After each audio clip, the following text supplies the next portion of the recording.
Hi, and welcome everyone to Whole Soul School and Foundation's Fireside Chats for February 2021. I'm Marie Mohler, and I'm an author, intuitive, and a co-founder of Whole Soul School and Foundation. And I am here with Lacy Frazer, my co-founder, who is a clinical psychologist by training and a practicing life coach and consciousness educator today. And I want to welcome everybody to our Fireside Chats this month. Our mission here at Whole Soul School and Foundation is to increase self-awareness and to empower people worldwide to engage the journey of personal transformation and freedom through whole soul literacy. Becoming lifelong learners in a personal transformation and soul growth and mastery process is an exciting and incredible way to live. We offer a unique multimedia educational platform that supports and inspires self-awareness, authentic power, creative expression, greater wholeness, and well-being. And additionally, we raise awareness and funds to provide support to other dedicated charities and organizations that inspire and empower men and women releasing from prison. So we invite our listeners to donate through our website at wholesoulschoolandfoundation.org to support us in offering a wide array of podcasts and products that support the hero's journey in us all. And lastly, I want to spotlight once more that we hold a core belief that our conversations in these podcasts are the education. Sharing inspired thoughts with the intention of helping people in their quests for personal transformation and wholeness is the education and enrichment that many seek in their lives today. And I want to welcome you, Lacy. Thank you for joining me in today's Fireside Chats together. Of course. It's always so wonderful to be here. It is. And today I wanted to seed in this conversation the concept and the theme of self-awareness, right? How do we become more self-aware, and why do we need to? Yeah, Marie, after 25 years of working with people, I feel pretty confident in saying two things. Number one, I believe everyone is suffering at some level with something in their life. I think that's a pretty fair statement.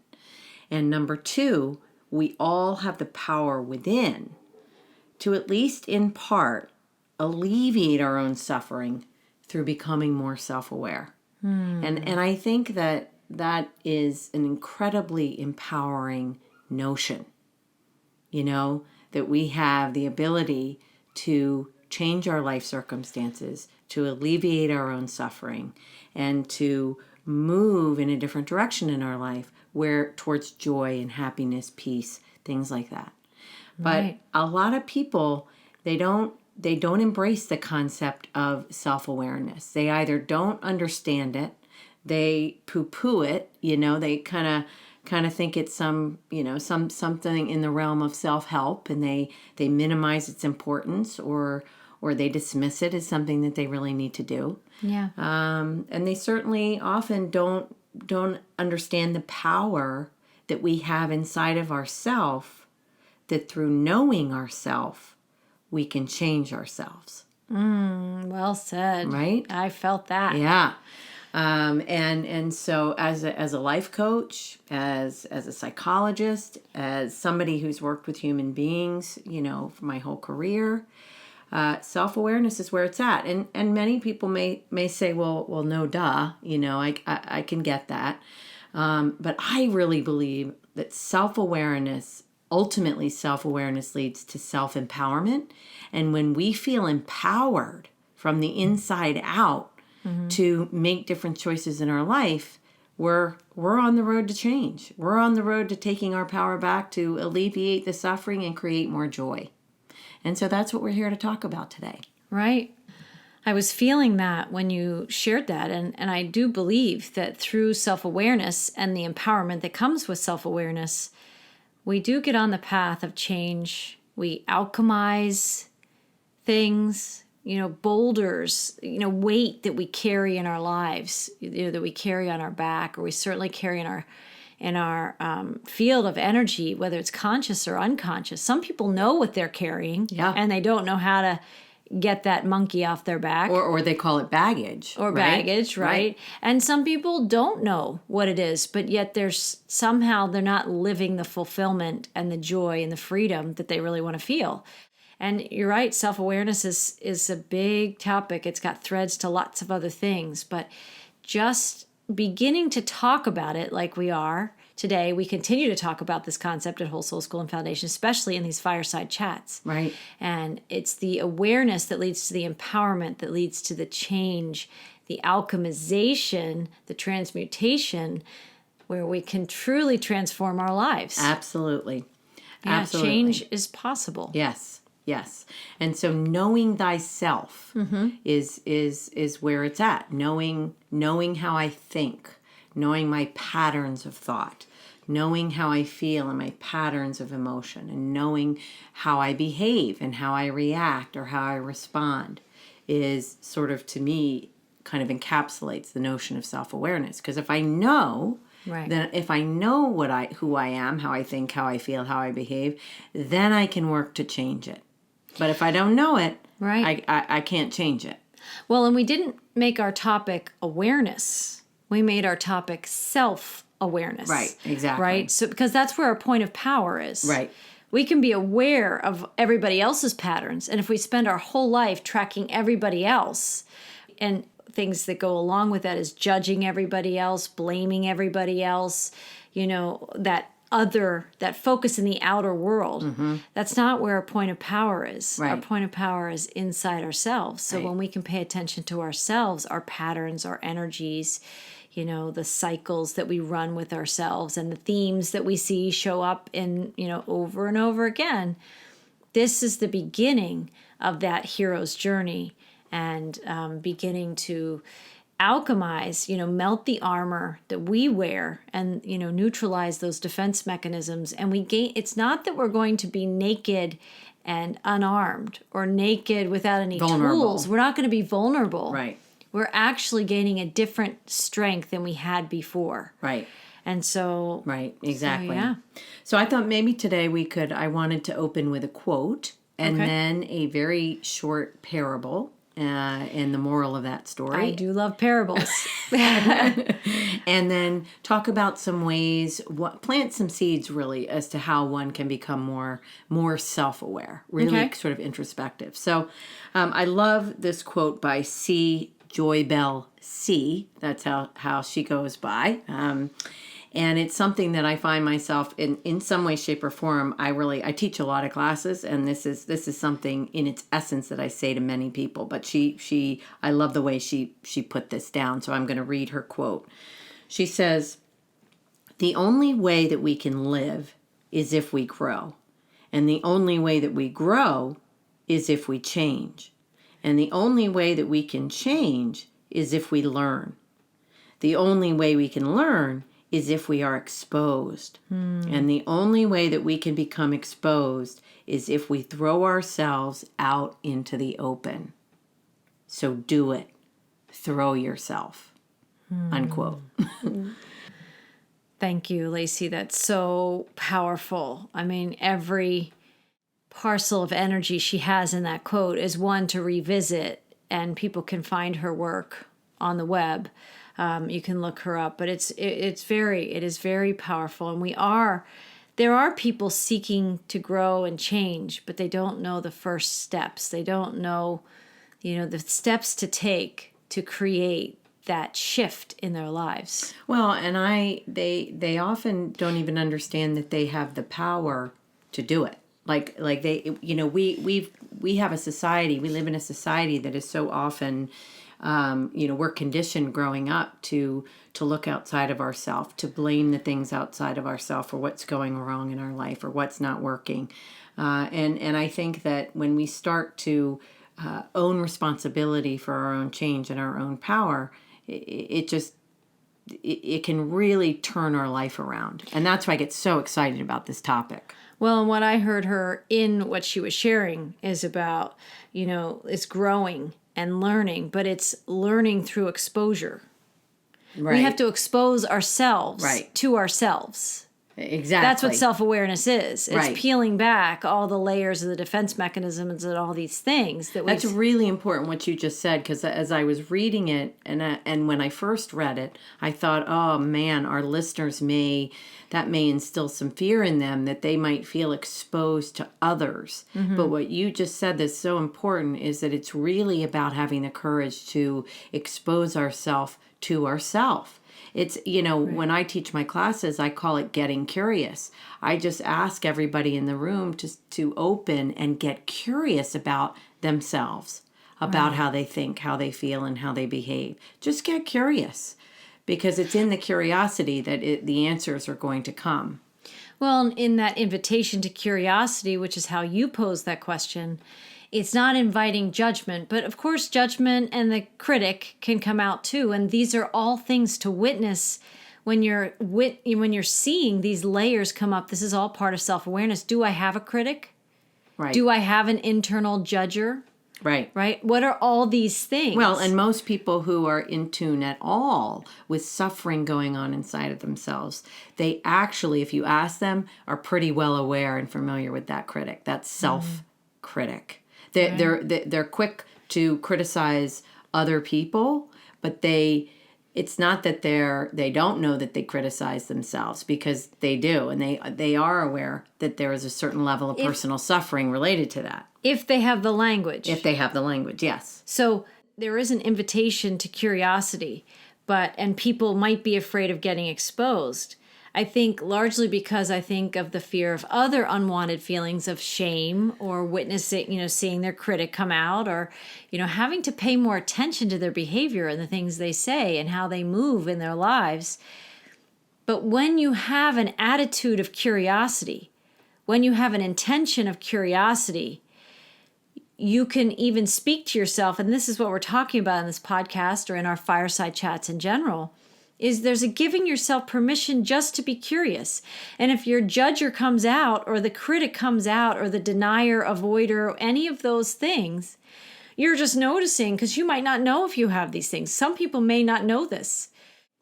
Some people just beginning this process might need to give themselves permission to see who shows up when you start paying more attention. Right.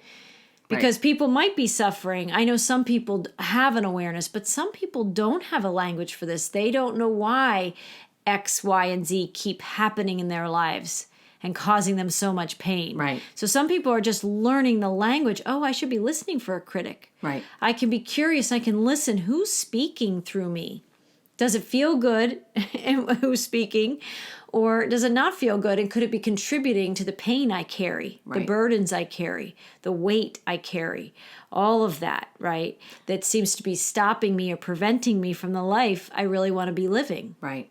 Yeah. All good questions, and questions that will probably show themselves in some of the ways that we're going to talk about how to become more self-aware. So yeah, thank you for that. It's about getting curious without judgment.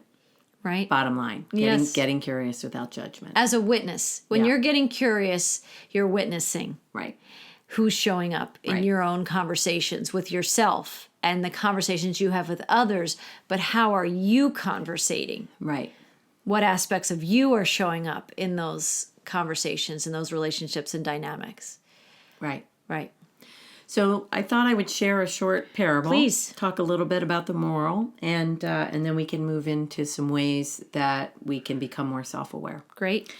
So this is a short story about a monk. So a monk, I always find monks in these parables. Isn't that interesting? They're good illustrators, I think. I think because they're wise inherently. Okay, so a monk slowly walks along a road when he hears the sound of a galloping horse. He turns around to see a man riding a horse moving towards his direction. When the man reaches closer, the monk says, "Where are you going?" To which the man replies, "I don't know. Ask the horse," and rides away. So, sort of I see the horse in this story representing our subconscious mind. And the subconscious mind, as we know, runs on past conditioning, right? Past programming. It's really nothing more than a computer program. So if we're lost in the computer program, so our conditioning growing up, the things we've All learned, the patterns that we run. all the patterns we run, then the program controls us and leads us wherever it feels like going, right? We're kind of hijacked by our conditioning. Right. We're not a creator, we're a reactor. Right. Basically. Well, my language is we're on autopilot. You know, so we get conditioned in a certain way. We've talked about that many times through our childhood, and now we're on autopilot. Our lens through which we look at the world is sort of set, and we see the world in a certain way. We interpret the world in a certain way. We see ourselves in a certain way, etc. So I think becoming self-aware is about going from autopilot to manual mode. You know, sure. You've got to pay a lot more attention when you drive a stick shift car than you do an automatic. Right. You've got a clutch and a brake and an accelerator. You've got a gear shift. You've got, and you've got to pay a lot of attention. So anyway, so when we become more self-aware, we start to become aware of these programs, right? And we start looking at them objectively. And once you start looking at them objectively and become aware of them, then you start to control the program, right? Not the other way around. Right. And that's kind of the moral of our horse and monk story. Right. Right. Right.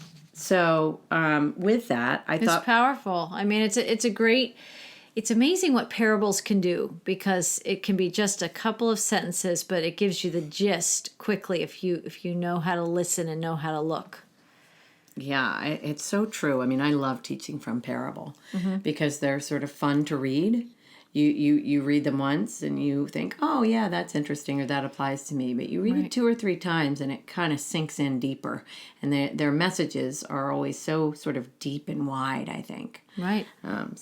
Well, we can see ourselves in the characters, because I know myself as the person with the horse. If you're self-aware. Correct. Right.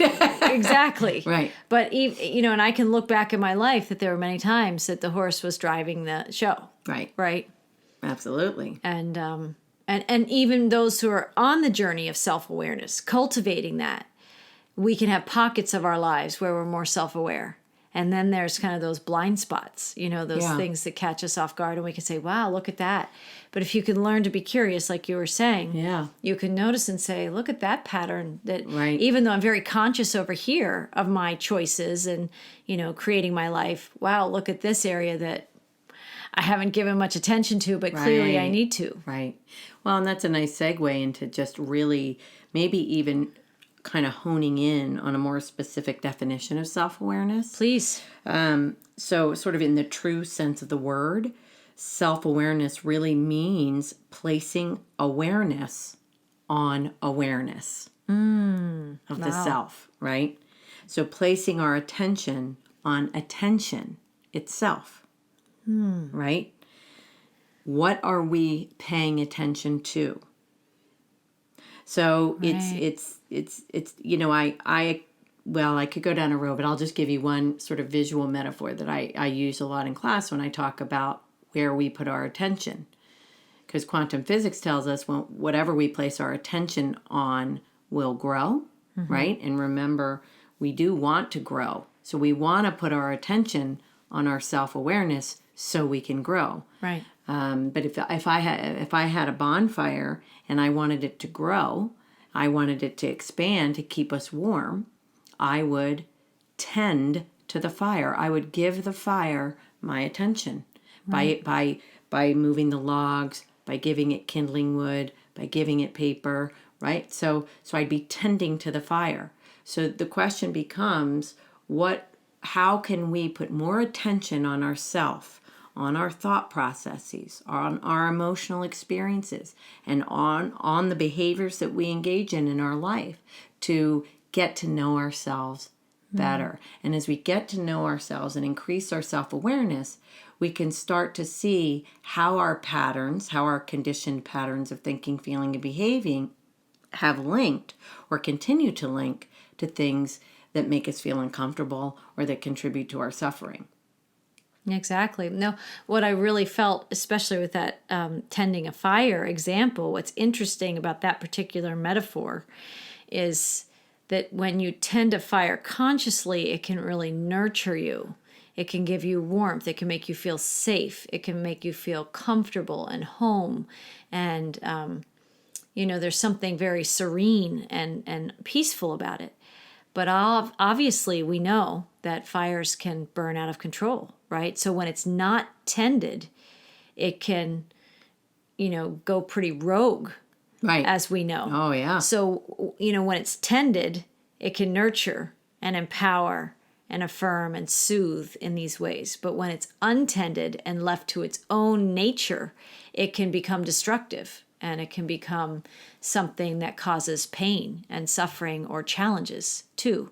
So that's a good example, not just the act and art of tending something, but also that's kind of like us when we don't tend to these things. Right. Well, that's what I was going to say is if I wanted the fire to die out, the opposite of the rogue option is not tending to the fire. If I just walk away, a fire will eventually, at least in the bonfire pit, will eventually die out on its own because it's not being fed. It's not being given the energy it needs to grow. It's not being nurtured. Right. Right. So, but in that example, I know you're going to move on here in a second, but in that example, there is that sense of if you consciously remove your tending, you don't put another log on the fire, but you can consciously watch it close out. Right. So it doesn't have to be just totally removing your attention. You can actually attend, but not giving it the energy or the fuel source that it needs. But you can consciously not give it fuel. Right. No, which is important. Very important. Right. Yeah, there's a lot of different things we could talk about with respect to that. But yeah, kind of along the same lines, so we have to ask ourselves, well, for the person who has never paid attention before to themselves, right, how do they start? Where do they begin? And it really begins with, first, I'm going to commit to paying attention to what I give my attention to. So sort of objectively looking at how I think, what I believe, right? How I've been sort of, well, maybe I was going to say how I've been programmed to believe. Mm-hmm. There's an exercise I often do in class where we outline all of the things in our outer world that were present as a child, and we see how we're being given messages from the outer world. We're being bombarded by messages in the outer world, our whole life. But when we're a child, we're taking in these things from our parents, from television, we're sponges, from church, we're absorbing, from the community, and so I say to everybody usually when I teach, so who are we really? Am I just this giant sort of being that's full of everybody else's messages and beliefs and opinions, stories, the story I tell myself, right? Or do I have some unique beliefs and true self? Is there a true self in there? And that's part of becoming aware. Most people who teach about self-awareness often have classes in defining your values, defining what guides you in your life so that you can start to get to know yourself. Right. How you interact with the world. Right. So understanding our mind and kind of how we think is one way we can become self-aware. Another way is through dreams. So many people talk about dreams being part of the subconscious mind, or the way our subconscious mind is sort of working some things out at night in our dreams. So, if you wake up in the middle of a dream, I think it would be important. I try to do this when I can. I try to sort of recollect the dream, have a dream journal by my bed. What was that dream? Remember all the details I can in the moment, and try to figure out what my sort of subconscious mind is communicating to me through the dream. Awareness. Right. It's having awareness of, receiving any possible messages that could be helping you to become more aware of you. Right. Exactly. What is the dream showing me? Is there something I'm wrestling with that I'm not quite aware of, or something I'm not seeing? Right. Right. It's very powerful when you become more. This is an attunement. self-awareness. It's attuning to yourself. It's tuning your own instrument. And we're a sensory, sentient being. Yeah, I love that. And so we are in the self-awareness process opening. First, it's a giving permission and getting curious. But the more you travel down that path, what's beautiful is more of your senses awakening. There is this sensorial awakening that happens, and your dreams become more relevant. Your, visceral, your gut instinct, you pay more attention to what that's been telling you versus ignoring it or pushing it down or pushing it away. We actually invite the awareness. We allow that awareness that happens. And it's a very powerful process, and allowing ourselves to be more attuned and to open. Ourselves and open. Yeah. Because it's only in the resisting and the denying and the suppressing and pushing things away that we're actually, the whole point of that is to dull our senses down, to be less aware, so we're not as bothered or distracted or challenged by feelings, by the truth. Yes. Right? Because self-awareness is kind of, in another language in my world, and the work that I do with myself and with my clients, is uncovering the truth, is seeking truth and discovering that inside ourselves. So self-awareness could be another aspect of the journey of seeking truth. And truth is, in its own way, it's self-evident. And when we allow our sentient system, our sensory aspects of ourselves to be, those higher sensory abilities, Lacy, and they attune themselves more, we're getting input from all kinds of sources, and we learn how to navigate that. And that's where wisdom comes in, right? Wisdom and self-knowledge and being authentic. It's hard to be authentic when you don't know who you are. Right. Right? Yeah. So that's what self-awareness, this whole journey, part of Yes. this aspect of the Yes. hero's journey is becoming more self-aware so we can be more clean and clear. We're not carrying all this baggage. So there are many aspects to all these things. You peel back the layer of self-awareness and there's truth looking back at you, right? Right. There's this attunement, Right. and there's this understanding I'm an instrument and I have sensory abilities. And if I would cultivate that, initially it might be a little overwhelming. And I might not feel like I have the tools for the journey, but only by getting into that journey can we uncover this deeper empowerment that comes from living authentically and in our truth and in the presence, our soul presence that we all have inside. Right. Right. Yeah. So we've talked about actually, number one, paying attention to where we put our attention, right? Two, paying attention to what's coming up in our dreams, because that will help us understand what's going on, or at least inform us about self a little bit in a different way.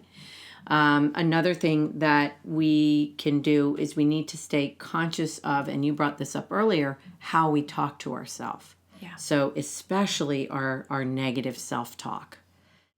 Our negative self-talk, being self-critical, is the root of a lot of suffering and a lot of pain for a lot of people. And so paying attention to that, paying attention to the language we use with ourselves, paying attention to how frequent that we are engaging in negative self-talk.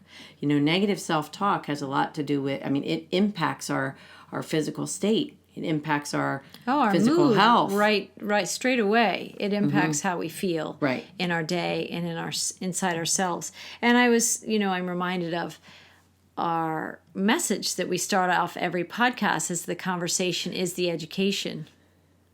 But our self-talk then is the education. It's the educational component of our self-awareness, right? Right. And is it primarily negative? That's for people to notice. Yeah. Is that self-conversation we're having with ourselves. Whether we're conscious of it or not, the conversation's happening every day, all Right. day. We're Right. talking to ourselves in our thoughts, feelings, beliefs, the energies we journey in. Right. And so the goal here would be to start paying attention to what the nature of that self-talk, and it will reveal a lot about your beliefs. Right. Right? And your values. And I do this, there's a great exercise where I pair two people together, and I give them 2 minutes to rant, basically complain about something, right? Which is not normally what I like to do, but I let that person get it out. 2 minutes, they can complain about something, and they go on for 2 minutes. But the other person, the job of the other person is to pull out what that person values Wow. by what they're complaining about. Wow, that's a powerful exercise. It's really powerful. It's really fun, and it's really powerful, but in a way, it's exactly what we're talking about here. Pay attention to the negative self-talk so that you can, number one, see what you're focusing on, how you feel about yourself, but also what's the opposite. So, if I'm beating myself up for how I talk to someone, then how would I have wanted to talk to them? Why didn't I talk to them that way? And that's kind of how the journey it's goes. Getting curious. It's asking questions. It's a quest. That's what questions are. Right. It's a quest to understand more about who you are, how you're operating and moving in the world and in your life. And just paying attention to that self-talk that you're talking about, Lacy, it can be incredibly revealing. Yes. To yourself. Right. Right? This journey initially, for sure, is one that you're having with yourself. Yeah. Yeah. Right? And for a lot of people who may not have other people in their lives that they can be having conversations about what they're discovering, it's okay. It can be a conversation you're having with yourself, and you can put some of those revelations in a journal for yourself. Yes. Right? It doesn't have to, and often it is not a very public journey. Right. It often is a very personal journey. It is a personal journey. And I want to say, too, with everything we're talking about today, it is so critical to do all of this without any judgment, to be able to remain neutral, right? In and curious. And that's really, really important. And it can be a journey to learn how to be that. and do that. Right. I can say, we're many years in, and early on, I had to let myself have the passion I had when I was frustrated, agitated, struggling with something. Right. And over time, I think because I talked it out with myself enough that I could pick up, and then I realized you get to a place where you don't have to, like you said, the 2-minute rant. Mm-hmm. You don't have to do the rant as much because you already recognize something happens and you recognize the pattern happening. And I don't know that I would have used the word rant in my own journey. I don't know, but whatever it was, where I was expressing something that I couldn't reconcile. It was causing some kind of dissonance inside me. Right. And that conflict that I was feeling, you get better and better and quicker. It just becomes a natural process of like, oh, why am I so agitated? But it took me at first, I had to notice that I was agitated. So, and it gets the process quicker, and then you do get to neutral faster. Right. What is this about for me? That's an interesting response you're having. Right. And then you do find your way eventually to these tools of neutrality. Right. And that's a whole other podcast. And I think we've talked some about neutrality. But it is a skill that you want in your toolbox in this journey, certainly of self-awareness. And it's a goal that we're cultivating. It's like tending the fire. If you need a tool to stoke the fire, whether it's another log or a poker or something. Neutrality is something that accompanies this journey so that you have this fireside chat with yourself. This is Fireside Chats. This is a fireside chat with yourself. And it could be a fire that burns out of control, or it can be a very managed, consciously cultivated, nurtured experience. And neutrality is part of what can help it to be a comforting experience. And in the journey of the hero's journey of personal transformation, neutrality isn't just a tool. It becomes a state of being. It's another tool. But these are all things that we call into that conversation. And we don't have to judge whether there's this big conflict and it's a big rant and it's a lot of energies wrapped up in whatever somebody's going on and on about with themselves, right? Eventually you find when you give yourself permission to safely have those conversations, whether it's in a journal or you go on a run, a lot of people exercise it out, but you can consciously let yourself know, I'm going on a run today. Instead of going for 20 minutes, I'm going for 30 because I need the extra 10. Right. And when you're consciously letting yourself move that energy out of your body, right? For people who understand things at the level of energy and vibration, they can say, I'm going to go run because I'm going to move this energy out, clear it, basically. And this is all part of that, this whole thing that you're talking about. Yeah, absolutely. Thank you. So another tool to increasing self-awareness or a way we can do that is to reflect on our past, but only in so much as we're looking for patterns. So in other words, right, it's not about reflecting on our past and regretting and reflecting on our past and reliving trauma. It's not about any of that. It's really about reflecting on our past so much as we can learn valuable lessons and grow our awareness by seeing specific patterns, right? Patterns that are repeating themselves in our life. Patterns are illuminating. They're so powerful. I can't tell you. I work with patterns a lot. Patterns with word. How people use language, how people frame their thoughts, what people react to, how people respond in certain ways. And if we pay attention, there are very distinct patterns in all of those arenas. So with respect to sort of how we're talking about increasing our self-awareness, we're talking about reflecting on our past, our childhood, our conditioning, to reveal our patterns, patterns of thinking, patterns of feeling, and patterns of behaving. We don't need to sit in those experiences long. We don't have to be emotionally attached to those experiences. Because the journey back into the past, if that's something that someone chooses to do, it's to get some insight about themselves. Correct. It's to not collect to go the gold back nuggets and justify why somebody else was wrong or why, all those things. It's to go back and collect some insights about yourself. What were you feeling and thinking then? What's the pattern that was created? How are you playing that out now? Right. And is that serving you?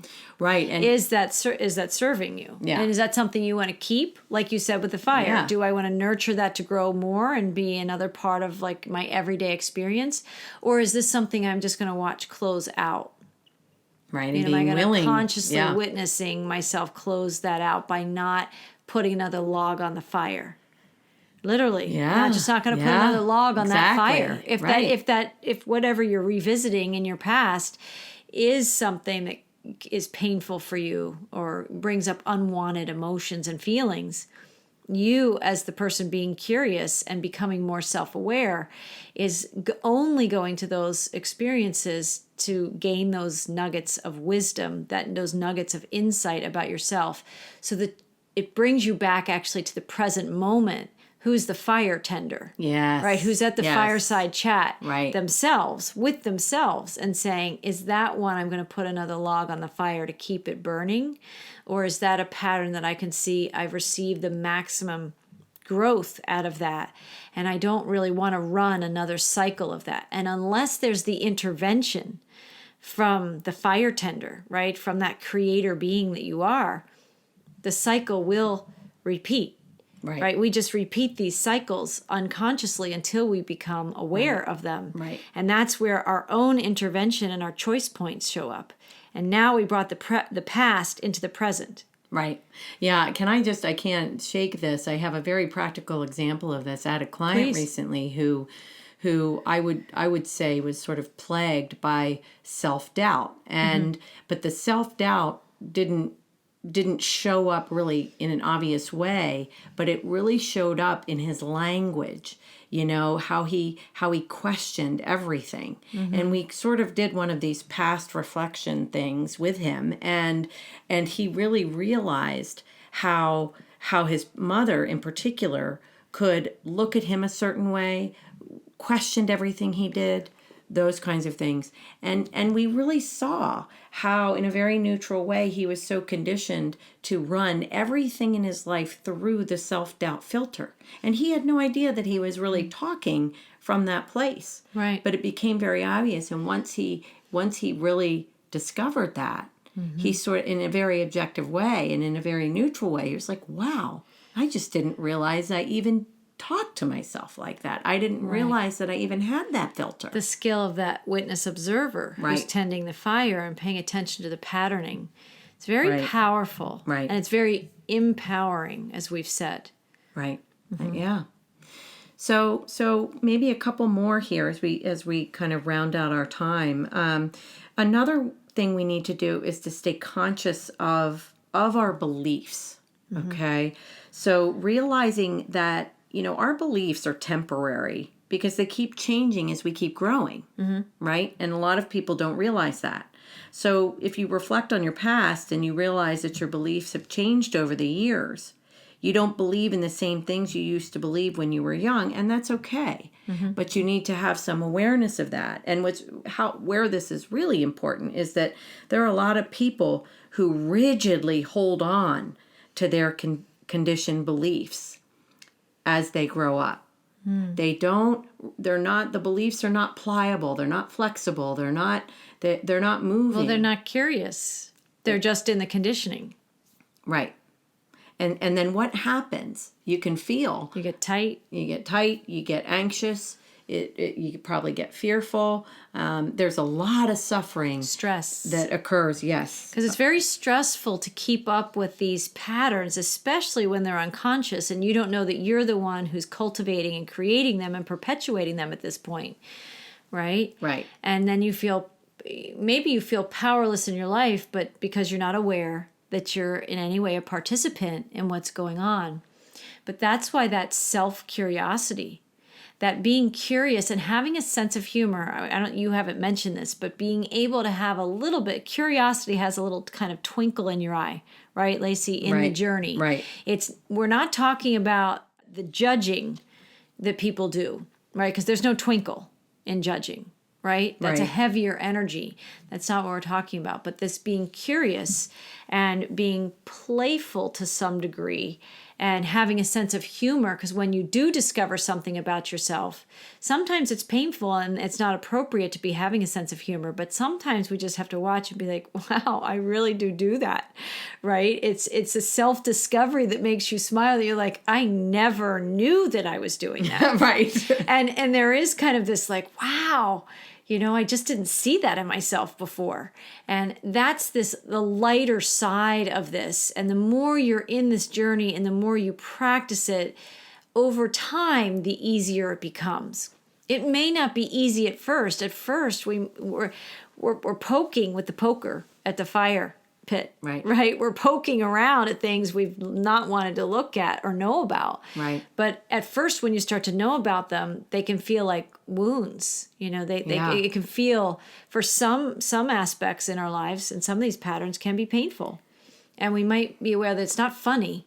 It's actually painful. But the more you get comfortable taking on some of those bigger triggers, right? The bigger triggers, and you look at some of those things, and the more skills you have, and when you know how to get yourself into neutrality, or at least look at some of these things that you might be willing to consider changing, and you look at some of your beliefs, and you question, is that coming from a core value? Or is that a conditioned belief that I adopted from somebody else? Right. You just get better and better at the process of being on a quest, questioning with curiosity, allowing a little bit of a sense of humor so that we're not taking our lives always so seriously, and allowing what we're talking also, and I know you have more things to say, but there's a movement. We're allowing energy to move, right? Instead of being so tight and rigid and, in these tracks, these well-worn pathways of thinking, believing, behaving, we get in those ruts that have been created. And if we'll just kind of scratch our head and look at those ruts and say, gosh, I've been traveling this road a long time, and I keep passing through the same station and keep running the same pattern. I keep arriving in the same destination, right? And then you start to say, maybe I'll take a different road this time. Might have a different experience. Right.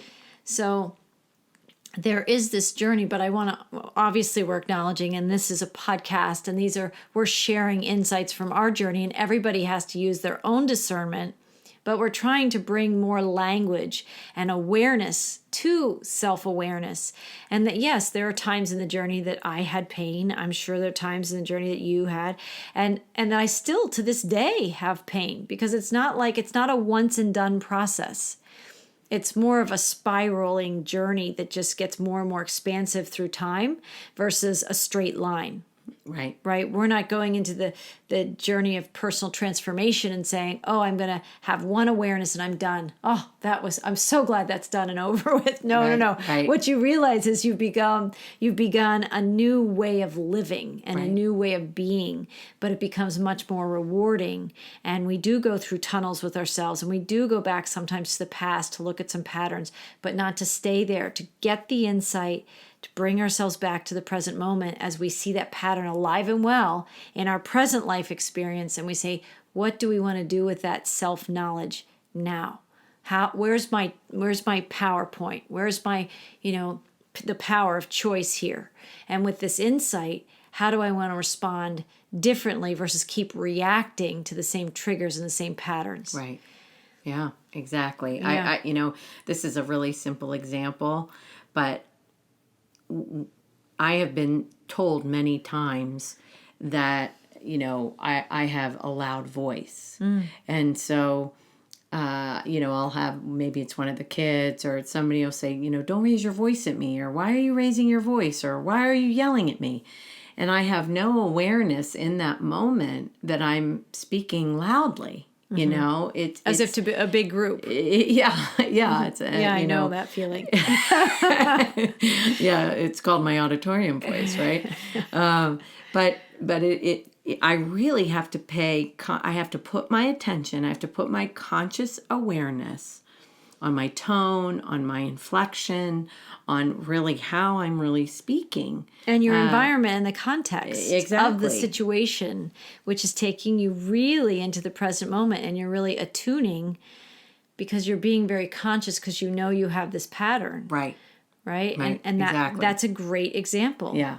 Because if you're not one, conscious of that, right, everywhere is an auditorium. Right. And I could really offend people. I have offended people with that. I've come across in a way that I didn't mean to come across, that elicited a response I felt was uncharacteristic, but it was rooted in me. Well, and pattern is that there are contexts and there are environments where you need to have that, that voice, and you don't need a microphone, right? Because you can reach a lot of people, right? And so that's also this is part of the self-awareness, and it's a great example because it's paying attention to how you're expressing yourself, given the context, the atmosphere, who you're with, right? The people you're with, the audience that's there.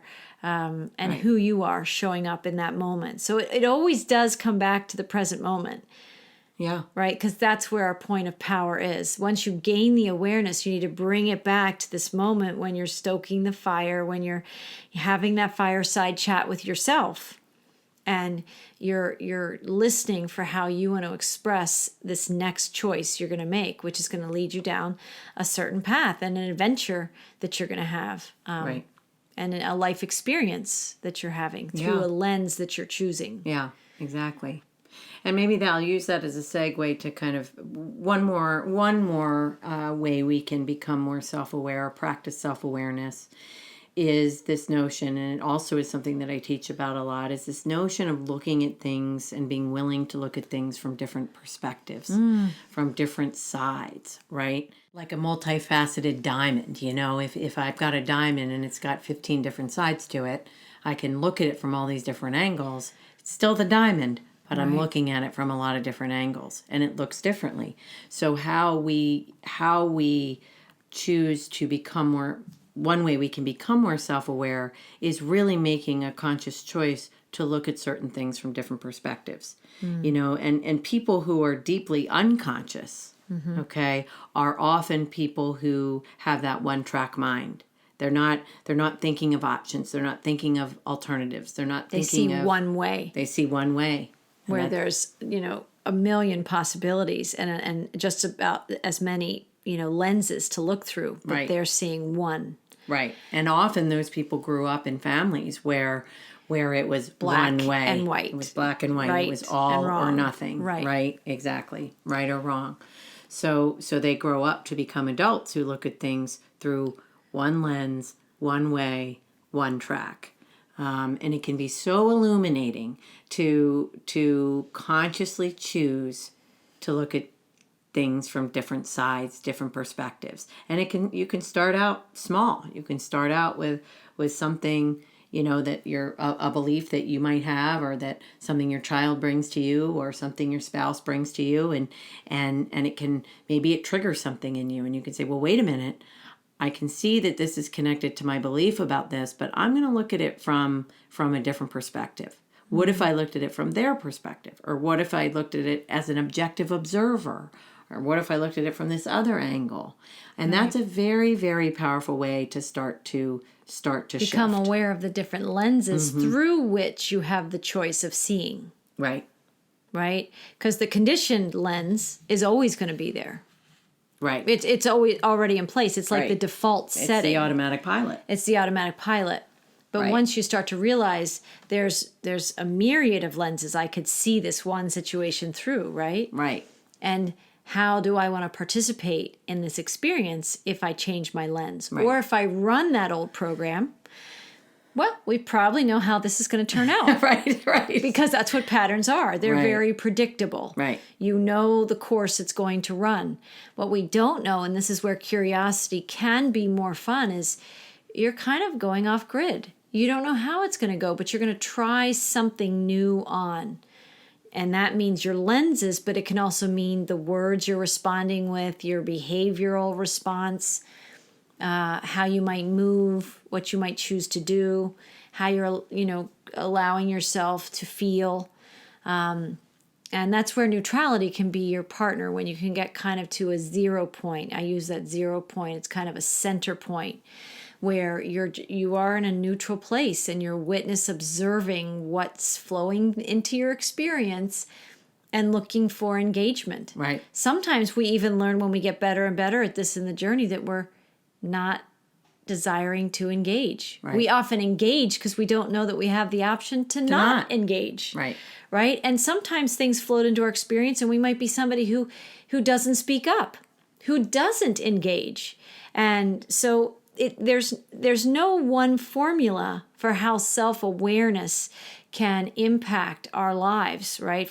It's not like we're here in our Fireside Chats to say, always do this one thing and you'll be living the hero's journey and you're going to be living in bliss. No, you learn how to, in all kinds of situations, be calling forward the skills, the lenses, the responses that you're desiring to create your reality, to create your life. And some people need to step up in engagement. Some people need to neutralize and allow things to play out a little bit more without being the big reactor all the time. We're learning about ourselves. Yes. We're learning about ourselves. And the getting curious, I just want to say again, Lacy, it's about getting curious about you. Right. Which, of course, you're going to be getting curious about your interactions and participation in the world around you, but you're really curious about who you are and how you engage your life, how you show up and be you every day. And then as we get better at that and it becomes more fun as you get into this process, you get to really choose different avenues of exploration and experiences that you would have never had if you stay in that one way. If you stay on that train that has always been running, right, in your life, you could actually switch tracks and have a whole different experience, right? Right. So it's very, very powerful. Yeah. Well, I just wanted to share 2 quotes to round us out that I think are related to some of what we're talking about.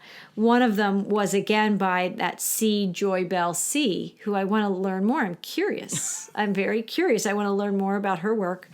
And this quote says, "Don't be afraid of your fears. They're not there to scare you. They're there to let you know that something is worth it." I love that. And she's offering another lens on fear. Yes. So we can feel fear and Another say, perspective. no, it's not about knowing something's worth it. This is very terrifying, or I feel very agitated, or I'm worried, or I'm stressed.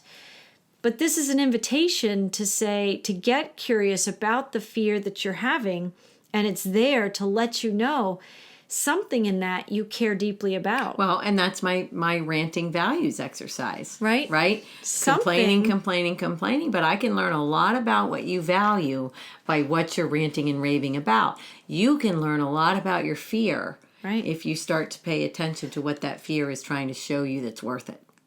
Right. Yeah. Exactly. That's something to take in and think about. I'm going to be thinking about that one this week.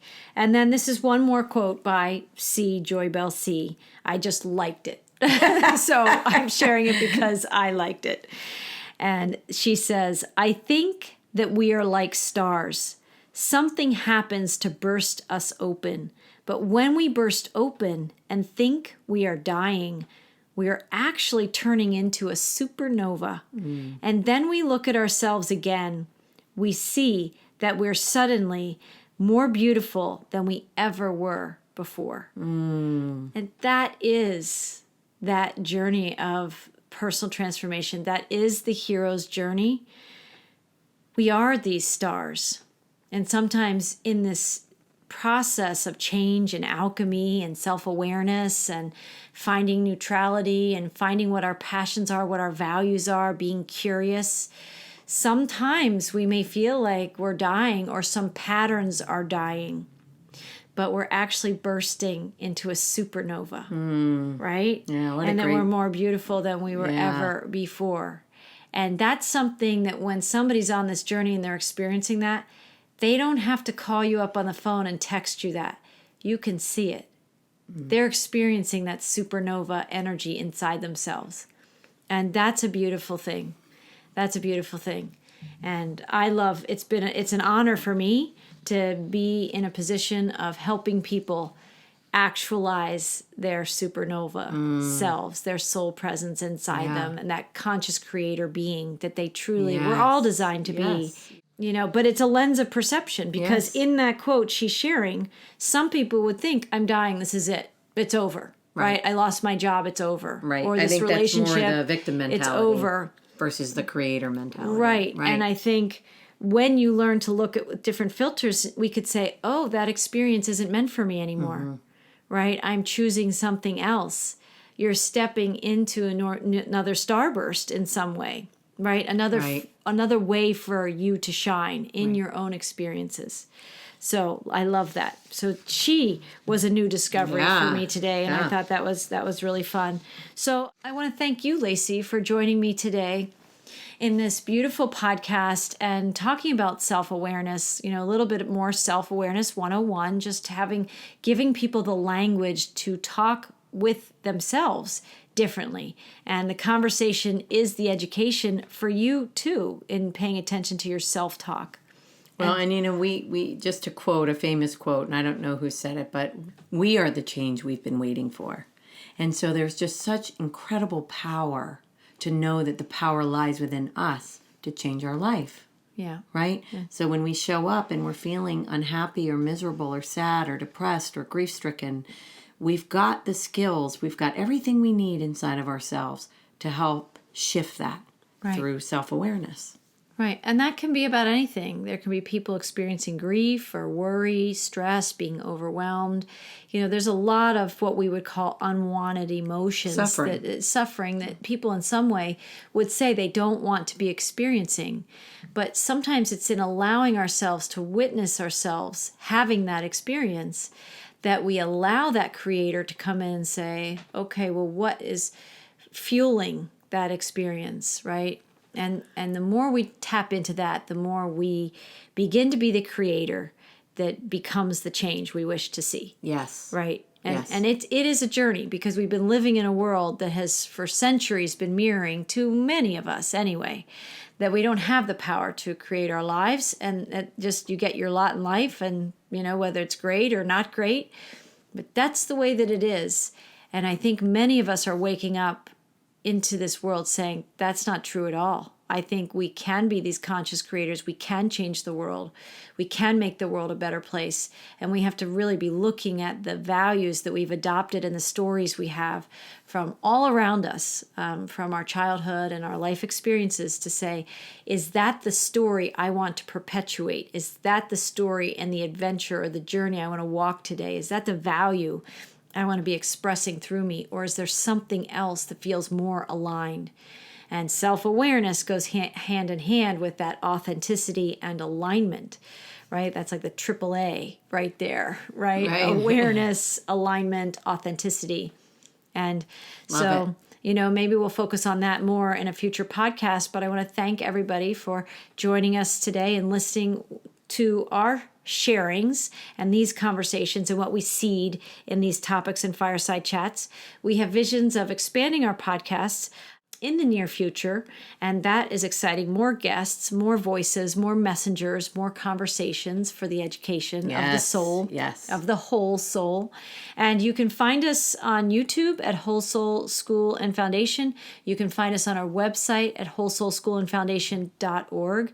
And you can find us on some other alternative platforms, which includes Twitter and Facebook, and also Rumble and minds.com and gab.com. And I'm just open to the expansion of, sharing these on other platforms where you might frequent or people might frequent. And last thing I'll say, if the video is hard to access, we are on iTunes and Spotify, Buzzsprout. You can listen to the podcast without the video on some of these other platforms. So I'll put a lot of that information in the description section below.